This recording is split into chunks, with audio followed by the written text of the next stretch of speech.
আসসালামু আলাইকুম। আশা করি যে যেখানে আছেন সবাই ভালো আছেন, সুস্থ আছেন। আলহামদুলিল্লাহ, আল্লাহ পাকের রহমতে আমরাও সকলে ভালো আছি, সুস্থ আছি। তো চলে আসলাম আর একটা নতুন ব্লগে। তো আজকের ভিডিওটা আমি সকাল সকালে শুরু করলাম। সকালে ঘুম থেকে উঠে নাস্তা করে ওনাকে বাজারে পাঠালাম। তো বাজার থেকে টাটকিনি মাছ আনা হয়েছে, কচু আনা হয়েছে, ডাঁটা আনা হয়েছে, আলু, পেঁয়াজ, এই টুকিটাকি সদাই আর কি যা লাগে এগুলো সবই আনা হয়েছে। তো এখানে দুপুরের জন্য মাছ ভাজা হইতাছে। আর আলুটা আমার আগেই সিদ্ধ করা হয়ে গেছিলো সকালেই। তো আজকে আমাদের দুপুরের খাওয়া দাওয়া হয়েছে আলু ভর্তা, করলা ভাজি, আর সকালে রুটি খাওয়ার জন্য আলু ভাজি করছিলাম, ওই আলু ভাজিও আছে, সাথে আছে পাতলা ডাল। তো আমার ভিডিওটি না টেনে সম্পূর্ণ ভিডিওটি দেখতে থাকুন, সাথেই থাকুন।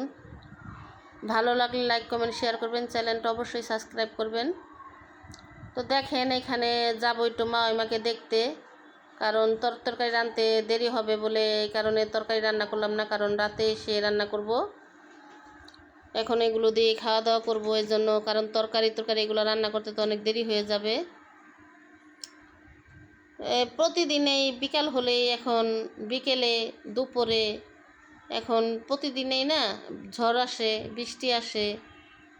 তো বৈশাখ মাস এটাই স্বাভাবিক, কারণ এখন ঝড় তুফানের দিন। এখানে মাছ ভাজা দিয়ে ওইখানে ভর্তা তো গতকালকেও আমি যা আছে এগুলো দিয়ে বসেছিলাম, মাকে দেখতে খাওয়া দাওয়া করবো। ও প্রচুর পরিমাণে ঝড় আসছে, এই কারণে যাওয়া হয় নাই। তো আজকেও যাব খাওয়া দাওয়া করে। এখনও অনেক অন্ধকার করছে, সাথে গুড়ি গুড়ি বৃষ্টিও হইতাছে। তারপরও দেখি আল্লাহ পাক নেয় কিনা, আমরা খাওয়া দাওয়া করি। খাওয়া দাওয়া করে একটু বসি, তারপরে যদি বাতাস আর বৃষ্টি থেমে যায় তাহলে আমরা যাব, যে দেখে আসব। কারণ বোনের শ্বশুরবাড়ি যেতে তো হবেই। তো যে কোনো সংসারেতেই না, একটা লোক যখন মারা যায় সেই সংসারের লোকগুলোই বুঝে কেমন লাগে, আর আল্লাহ পাক জানে। তো কিছুদিন খুবই খারাপ লাগবে, কারণ যে যায় সে তো আর আসে না। তো খুবই খারাপ লাগবে, কারণ সবচেয়ে বেশি খারাপ লাগবে আমার মা ওর,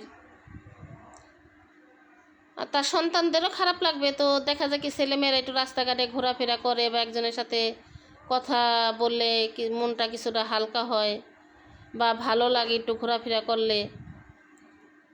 তো উনি তো থাকবে ঘরের ভিতরে, আমার মা ওর মা। তো আমার মার কাছে অনেকই খারাপ লাগবে।